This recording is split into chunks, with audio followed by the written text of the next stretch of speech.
नमस्कार दोस्तों। ये जो मोहतरमा हैं ये पाकिस्तानी रिएक्शन शो नाम के यूट्यूब चैनल पर काम करती हैं और ये घूम घूम कर पाकिस्तानियों से बात करती हैं और उनको ये सवाल पूछती हैं कि उनको इंडिया कैसा लगा। तो देखते हैं आज का सवाल क्या है और बीच बीच में अपनी रोस्टिंग तो फिर अस्सलाम वालेकुम, नमस्ते एंड सत श्री अकाल व्यूअर्स। आई एम विश्वनाथ में पब्लिक रिएक्शन शो और आज हम बात करेंगे that India is rising under the dynamic leadership of prime minister Modi. इस चीज़ को पाकिस्तानी आवाम किस तरह देखती है और उनको क्या लगता है कि आने वाले इलेक्शन 2024 के क्या वो भी प्राइम मिनिस्टर मोदी को ही दोबारा लेकर आएंगे कुर्सी पे? क्या वो हुकूमत आने वाली 2024 की भी प्राइम मिनिस्टर मोदी की होगी? और जिस तरह पहले उसने IT पे, टेक पे, इंटरनेशनल रिलेशंस पे और ट्रेडिंग पे बहुत ज़्यादा काम किया, कि आने वाले टाइम में भी वो इस डेवलपमेंट को इसी तरह करते चले जाएंगे या इससे कम होगी या ज़्यादा होगी? हम जानेंगे पाकिस्तानी आवाम से। और on another hand side Pakistan कहाँ स्टैंड कर रहे हैं इन सारी चीज़ों को लेके, कहाँ लैक कर रहे हैं, कहाँ ग्रूम कर रहे हैं, ये हम जानते हैं पाकिस्तानी आवाम से। आपकी क्या राय है नीचे बताएं कमेंट सेक्शन में। अस्सलाम वालेकुम। वालेकुम सलाम। क्या नाम है? सोनम। असद, मोहम्मद अहमद, अदील शेख फलाह, मिनाल। इब्राहिम।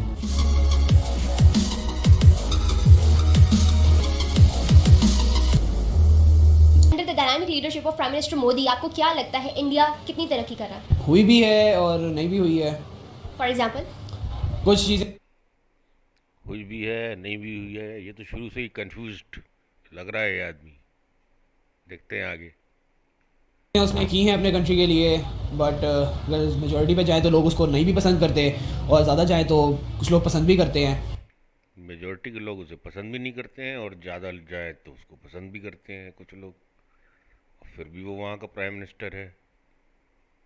गजब टैलेंटेड है यार ये तो सबसे बड़ी यूनिवर्सिटी का लग रहा है ये लाहौर की। बट मोदी पावरफुल लीडर है तो उसको बीट करना आई थिंक राहुल गांधी के लिए, जिस तरह बाकी उनके लीडर्स हैं उनके लिए मुश्किल हो सकता है। अगर आप इंडिया में डेवलपमेंट देखें, टेक इंडस्ट्री में, ऑटोमोबाइल इंडस्ट्री में, IT में, MBBS में, तो बहुत ज़्यादा। अरे भाई MBBS नहीं, मेडिसिन में, माइक्रोबायोलॉजी में, फार्मास्यूटिकल में, MBBS में ज़्यादा हुई है। उसके अलावा स्टूडेंट्स की ग्रूमिंग में बहुत ज़्यादा उन्होंने ग्रूम किया अपने स्टूडेंट्स को। अगर आप देखें उसके अलावा पॉवर्टी, उसके जो वहाँ पे पॉवर्टी है इस टाइम वो अंडर द लाइन जा रही है। उसके लिए उसने अगर काम किया मोदी ने तो वो पेपर वर्क है, सिर्फ ऑन द पेपर उसने बहुत काम किया है। लेकिन अगर आप ग्राउंड रियलिटीज़ पर जाएँ तो उसने कोई काम भी नहीं किया अपने गरीब को ऊपर उठाने के लिए। मतलब इनके मुताबिक ये खुद जो है वो इंडिया होके आ गए और ये देख के आ गए कि जो IMF की रिपोर्ट थी जिसने कह दिया था कि एक्सट्रीम पावर्टी 1% से भी कम हो गई है, जिसने अपने पेपर में प्रिंट कर दिया गया है, वो ये देख के आ गए और अब IMF को ये झुटला रहे हैं साहब। बहुत बढ़िया बात है, झुटलाइए आप तो। भाई ऐसी हैं जहाँ के PM जो हैं वो क्या कहते हैं, अंदर सबके सामने ये बोल देते हैं कि Osama bin Laden was a martyr, वो शहीद था। असेंबली में बोला ये तो कुछ भी हो सकता है यहाँ तो। वहाँ पे आप पेंडेमिक देख लें, कोविड का इतना ज़्यादा फैला कि उसको अपने शमशान घाट बंद करने पड़े, इर्द गिर्द जालियाँ लगानी पड़ी ताकि लोग अंदर के हालात ना देख सकें कि अंदर हो क्या रहा है। वो उसको छुपाता रहा मोदी। तो छुपाने की कोई बात नहीं, सारे नंबर्स उजागर हैं और सब दिख रहे हैं। पर एकाएक अगर ऐसा कोई महामारी आ जाएगी तो फिर मौतें तो एक साथ होंगी ज़्यादा। हाँ, वो बात अलग है पाकिस्तान की कि किसी ना तो जांचें हुई वहाँ, ना किसी कोई ट्रेसिंग हुई वहाँ, ना कॉन्ट्रैक्ट ट्रेसिंग हुई वहाँ, ना लॉकडाउन लगे एज सच कोई ढंग के तरीके के। और जितने मरते हैं तो मर जाएं, ज़मीन खेती खेत पड़े हैं, खेतों में गाड़ दो। कोई हमारे इंडिया जैसी व्यवस्था तो है नहीं कि एक जगह ला के बॉडी को डिस्पोज किया जाता हो। इस वजह से अगर आप टेक की बात करें तो बहुत ज़्यादा आगे है, पाकिस्तान से बहुत ज़्यादा आगे है। अगर आप उसकी MBBS की बात करें तो टॉप 100 डॉक्टर्स का जो वर्ल्ड रिकॉर्ड है वो भी इंडिया ब्रेक करने लगा है कुछ ही अर्से में, जो आने वाली इस टाइम खबरें हैं उसके मुताबिक। Under the leadership of Modi India ने बहुत तरक्की की है, सबको नज़र आ रही है। सबसे पहले तो इंडिया का जो मोस्ट पॉपुलर जो इस ड्यूरेशन में हुआ है अंडर कोविड, वो हुआ है IT। उन्होंने इस चीज़ में बहुत ज़्यादा डेवलपमेंट किया है। कोविड में नहीं हुआ, कोविड से 20 साल पहले से चल रही है IT की ग्रोथ। थोड़ा पेपर ऊपर उठा लिया कीजिए। पाकिस्तान के नहीं, बाहर के सब ऑनलाइन मिल जाएंगे तो पता चलेगा कब से चल रही है IT की ग्रोथ। और दूसरा उन्होंने ट्रेडिंग में किया है। ट्रेडिंग में इंडिया ने सबसे बेस्ट जो है अपॉर्चुनिटीज़ भी दी हैं और इंटरनेशनल रिलेशनशिप भी उन्होंने अपने बेटर किए हैं दूसरे मुल्कों के साथ। दैट्स वाई उन्होंने बहुत ज़्यादा तरक्की की है इस वजह से। बहुत ज़्यादा तरक्की। ये तो सेकेंड वर्ल्ड वॉर के बाद से ही शुरू हो गई थी। कोल्ड वॉर के बाद से तो एकदम ही शुरू हो गई थी अलग अलग पॉलिसीज़ इंडिया की हर फील्ड में। कि अच्छा आपको क्या लगता है कि इतनी तरक्की देखते हुए इंडिया की आने वाले टाइम पीरियड 2024 के इलेक्शन में क्या प्राइम मिनिस्टर मोदी तीसरी दफा भी अपना टेन्योर दोबारा लेके आएंगे? क्या तीसरी दफा भी वही as a prime minister elect होंगे? हो सकते हैं। क्या चांसेस हैं, क्या रीजन? ज़ाहिरी बात है, एक प्राइम मिनिस्टर जो है वो अपनी जब लोगों के लिए अपने लोगों के लिए इतना कुछ कर रहा है तो लोग भी ज़ाहिर है उसको सपोर्ट करेंगे। जब उसके लोग उसके साथ हैं तो वाई नॉट, क्यों नहीं बन सकता? कौन रोक सकता है उसको प्राइम मिनिस्टर? बिल्कुल कोई नहीं रोक सकता। मेरे ख्याल से डेवलपमेंट तो अभी मुझे नज़र तो नहीं आई वहाँ पे, जितना मैं जानता हूँ। इनको डेवलपमेंट नज़र नहीं आई जितना ये जानते, क्योंकि ये कल ही जो है इंडिया के 1000 दिन के दौरे से वापस आए हैं और ये इनको इंडिया की डेवलपमेंट और जितना भी जो सफरिंग है वो सब इनके पास एकदम लेटेस्ट पड़ी हुई है, सीधे लैंड करके और इन्हीं के पास आए हैं ये बताने। और मोदी का तो सबको ही पता है कि वो किस किस्म के हैं, तो उनके बारे में तो मैं टोटली स्पीचलेस। मोदी के बारे में इतनी डेवलपमेंट करवाई है उसने कि अच्छे स्लीप स्पीचलेस हो जाते हैं और स्लीपलेस भी हो जाते हैं। आपके पीएम तो मोदी से के बारे में वैसे भी स्लीपलेस रहते हैं। इसका आइडिया नहीं। अच्छा उनके बारे में स्पीचलेस, लेकिन अगर हम एज अ हुक्मरान उनको देखें, मतलब बीइंग अ पर्सन नहीं एज अ हुक्मरान देखें और इंडिया के डेवलपमेंट देखें, तो क्या आपको लगता है कि कुछ भी नहीं हुआ? मेरे ख्याल से जितना मैं जानता हूँ अभी तक तो कुछ हुआ तो नहीं। उन्होंने एजुकेशन पे थोड़ा सा जोर ज़रूर दिया है, बट अगर आप डेवलपमेंट की बात करें, डेवलपमेंट इतनी खास तो नहीं हुई। व्हाट अबाउट डेवलपमेंट खास नहीं हुई है। दुनिया भर के प्रोजेक्ट, थोड़ा सा किताबें खोलो, इनको बताओ भाई कोई वर्ल्ड की इंटरनेशनल पॉलिटिक्स के बारे में और दूसरी कंट्रीज़ में क्या क्या डेवलपमेंट, कोई जाके इनको कोई मोबाइल खरीदवाओ जिससे ये कम से कम ऑनलाइन ही सर्च कर लें। इनको तो लगता है कि कुछ भी नहीं मालूम है। IT, international relations, technology? IT international में थोड़ा बहुत काम तो किया उन्होंने।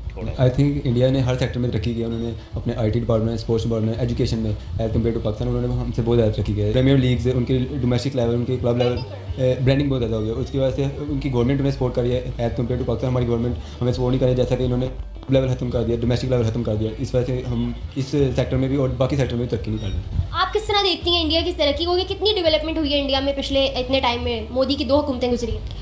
काफ़ी डेवलपमेंट हुई है। एक्चुअली वो जो मतलब हुक्मरान है वो कौम के लिए काम कर रहे हैं और उस पर तवज्जो दे रहे हैं, लेकिन इधर जो है वो आपस में लगे हुए कि हमने ये पोजीशंस लेनी है और ये आपस में ही झगड़ के। और हाँ, इस वजह से यहाँ पे ज़्यादा नहीं हो पा रहा। आपने कहा कि कुछ लोग नहीं पसंद करते, अगर वहाँ मेजॉरिटी पसंद ना करती होती तो दोबारा प्राइम मिनिस्टर मोदी ही इलेक्ट करके प्राइम मिनिस्टर नहीं बनते, क्या वजह?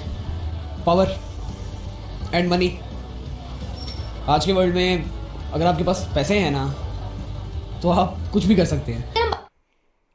तो इसका मतलब तो ये हुआ कि फिर अमेरिका को इतनी नोटंकी कराने की क्या ज़रूरत थी? आपके अगर इमरान खान को हटाना ही था तो कुछ $बिलियन जो है वो आपके जर्नलों की जेब में भर देते। इमरान खान को तो जूता मार मार के वो और जूतों की माला पहना के वो जो है वो निकाल ले जाते प्राइम मिनिस्टर ऑफिस से। जो इसने भी इतने सैकड़ों करोड़ का घपला किया है वो भी बाहर नहीं आता, जो चुपचाप निकल के चला जाता। और फिर इतने 2-4-10 बिलियन तो हम ही दे देते इंडिया वाले उस जैसे बदतमीज प्राइम मिनिस्टर को निकालने के लिए। बात करें 2024 के इलेक्शन की, 2 tenure already prime minister Modi की हुकूमत गुजार चुकी है। आपको क्या लगता है प्राइम मिनिस्टर दोबारा वो इलेक्ट हो जाएंगे 2024 में? उनके वहां इतनी सपोर्ट है, उनके साथ सपोर्ट है। असल में ना मोदी के जो पिछले 2 टेन्योर्स आए हैं, अगर आप उसको देखें तो वो एक आरएसएस के एजेंडे पर आए हैं। इलेक्शंस करीब आते जाएं तो पाकिस्तान के खिलाफ हो जाना, उसको ये कहना कि हम सर्जिकल स्ट्राइक्स करेंगे, इस बिना पर वो इलेक्शंस जीते हैं। भैया आरएसएस का ऐसा कौन सा एजेंडा है जो कहता है कि वो एंटी पाकिस्तान है? जरा किताब पढ़ लीजिए, जरा खोल लीजिए, मुझे एक रेफरेंस दे दीजिए एक आध कि आरएसएस के एजेंडे पे हैं और एंटी पाकिस्तान है। भैया इंडियन पॉलिटिक्स में पाकिस्तान मैटर ही नहीं करता है। अगर पिछली बार की सारी तकरीरें इलेक्शन की देख लीजिए मोदी की, या उससे पिछले वाली की भी देख लीजिए, 4 बार पाकिस्तान का नाम नहीं आया होगा उसमें। आपके यहाँ जैसा नहीं है कि जो नारे लग रहे हैं जो मोदी का यार है वो गद्दार है, वो गद्दार है। इस तरह का सिनेरियो नहीं चलता भैया हमारे यहाँ विकास पे, डेवलपमेंट पे, इस पे चुनाव होते हैं। क्योंकि वहाँ पे पाकिस्तान के ख़िलाफ़ इतनी ही एक लोगों के अंदर आप कह लें कि क्रुएलिटी है, उसके ख़िलाफ़ दुश्मनी का एक अंसर है, नफ़रत है पाकिस्तान से, कि जो बंदा भी अगर कहेगा कि मैं पाकिस्तान का ये कर दूंगा, मैं पाकिस्तान को तबाह बर्बाद कर दूंगा, वो आ जाएगा। पाकिस्तान जो है वो आम आदमी इंडिया में जानता तक नहीं है कि राइट हैंड साइड पे पड़ता है या लेफ्ट हैंड साइड पे पड़ता है, और आप इतनी बड़ी बड़ी बातें पेलने लगे हुए हैं कि पाकिस्तान की नफरत में जो है इंडिया चुनाव जीत जाते हैं। वाह रे भाई, कहाँ से कौन से कॉलेज में पढ़ते हैं ये जनाब। दूसरी बात है पैसा। वहाँ पे हमारे पाकिस्तान की तरह हॉर्स ट्रेडिंग बहुत होती है, ठीक है, कोई भी किसी को भी पैसा फेंक के बिक जाता है। अरे भैया, हॉर्स ट्रेडिंग तो हमारे यहाँ हो ही नहीं सकती है। हमारे यहाँ कानून है कि अगर एक पार्टी से दूसरी पार्टी में अगर किसी को शिफ्ट करना है तो उसमें जो है वो 2/3 मेजोरिटी लगती है। अगर उससे कम में जो है वो इधर से उधर कोई हो तो वो हो ही नहीं सकता है, उसको एलिजिबल ही नहीं माना जाएगा। तो एक ये बात तो एकदम सिरे से ही खारिज हो गई। आपके जैसे नहीं है कि एक एमएनए उठा लो, एक एमपी उठा लो, एक एमएनए इधर से खरीद लिया, एक एमएनए उस तरफ से खरीद लिया। ऐसा तो होता ही नहीं है, यहाँ हो ही नहीं सकता बाय लॉ। आपको अगर एक 10 एमएनए वाली पार्टी को लाना है तो 10 में से पहले आपको 7 लाने पड़ेंगे एक तरफ, तब जाके वो माना जाएगा आपका डिफेक्शन। कुछ भी नहीं पढ़ते यार ये। ठीक है, अगर आप एक गरीब से भी पूछेंगे ना, अगर मोदी उसको सिर्फ इतना ही कह दे कि मैं आने वाले टेन्योर में पाकिस्तान को ये कर दूंगा, वो ये नहीं देखेगा कि मेरी क्या गुर्बत बढ़ रही है, मेरी ग्रोथ हो रही है या नहीं हो रही। वो ये कहेगा कि पाकिस्तान के साथ इसने ये करना है तो ठीक हो गया भाई, इसको ही वोट दे दो। अब पाकिस्तान, अब नरेंद्र मोदी के पास इतना टाइम है कि वो गरीब गरीब के पास जाकर बोले कि वो पाकिस्तान की बाजे बजा देंगे। अरे पाकिस्तान तो अपने आप भी अपने बाजे बजवा रहा है भाई। कभी लब्बैक पार्टी ले लो, कभी पीएम पीडीएम ले लो, कभी इनकी ये अभी नई पार्टी बनी वो ले लो, कभी पीटीआई ले लो। अभी पीटीआई के जल से कोई कम मज़े दिलवा रहे हैं क्या पूरे हिंदुस्तान को। बढ़िया डीजे बट है, सुनो और मस्त रहो। दूसरा सवाल ये है कि अगर हम बात करें आने वाले टाइम पीरियड की, 2024 में जो इंडिया में इलेक्शन होगा, आपको क्या लगता है उसमें क्या तीसरा टेन्योर भी, तीसरी हुकूमत भी प्राइम मिनिस्टर मोदी की फिर से आ जाएगी? क्या वहाँ के अवाम इतनी उनके साथ है और उनकी डेवलपमेंट को देख रही है कि वो दोबारा प्राइम मिनिस्टर मोदी को इलेक्ट करेंगे एज अ प्राइम मिनिस्टर? अगर वो काम कर रहे हैं कौम के लिए और मतलब सब मतलब सपोर्टिव हैं तो फिर ऑफ कोर्स हो अच्छा, now last but not the least, development की अगर हम बात करें तो इंडिया में जितनी डेवलपमेंट हुई है, डू यू थिंक कि only prime minister Modi is the reason, मतलब सिर्फ उनकी हुक्मरान उसकी वजह है या अवाम का भी हाथ होता है? इस क्वेश्चन में तो ज़ाहिरी बात है कि जो मुल्क में ज़ाहिरी बात है डेवलपमेंट होती है, वो ज़ाहिरी बात है उसका प्राइम मिनिस्टर ही उसका जो होता है वजह होती है। इसमें मैं डिफ़र करूंगा। ऐसा नहीं है कि केवल प्राइम मिनिस्टर ही होते हैं। हमारी पॉलिसीज़ बनी हैं 20-20, 30-30, 40-40, 50-50 साल पुरानी पॉलिसीज़ हैं। उन्हीं को मोदी कैरी आउट करेंगे और मोदी के जाने के बाद में जो भी नया पीएम आएगा वो कैरी आउट करेगा। ऐसा नहीं होता है कि जैसे आज इमरान खान गए तो इमरान खान की सारी पॉलिसीज़ जो है चेंज हो जाएंगी और शहबाज शरीफ की नई पॉलिसीज़ लग जाएंगी। ये इस तरह के बचकानापन जो है वो हमारे यहाँ पर बिल्कुल नहीं चलता है। अब आगे प्राइम मिनिस्टर जो फैसले करता है उसी लिहाज से डेवलपमेंट होती है, ज़रूरी तो नहीं जो लॉज हैं उसी के अकॉर्डिंग हो। प्राइम मिनिस्टर का सबसे बड़ा हाथ होता है। आईटी में इंडिया नो डाउट बहुत आगे है पाकिस्तान से। अभी कह रहा था कि इंडिया में कुछ है ही नहीं डेवलपमेंट, अब बदल गया क्या इसके सुर? तो बहुत आगे आईटी, उनके आईटी के इंजीनियर्स, आईटी सॉफ्टवेयर के ये लोग तो बहुत आगे हैं। ऑटोमोबाइल में जाएं तो उनका रतन टाटा है, उसने इलेक्ट्रिक जो हैं कार्स वो की हैं और काफ़ी लो प्राइस पे की हैं, जबकि उसके एज़ कम्पेयर एलन मस्क को देखें तो एलन मस्क ने अपना एक प्लांट लगाया है इंडिया में। तो ये क्या पीटीआई का लोटा है क्या ये?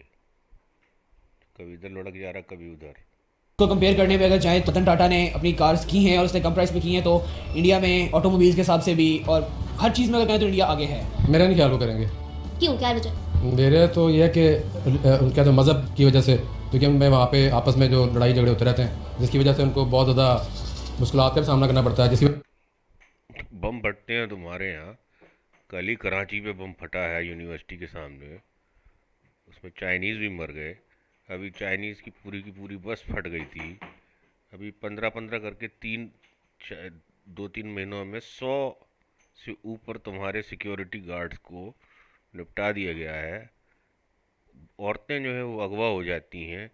कल 2 शिया लड़कियां अगवा हो गई हैं जिनको ज़बरदस्ती कन्वर्ट करके और सुन्नी बना लिया गया है।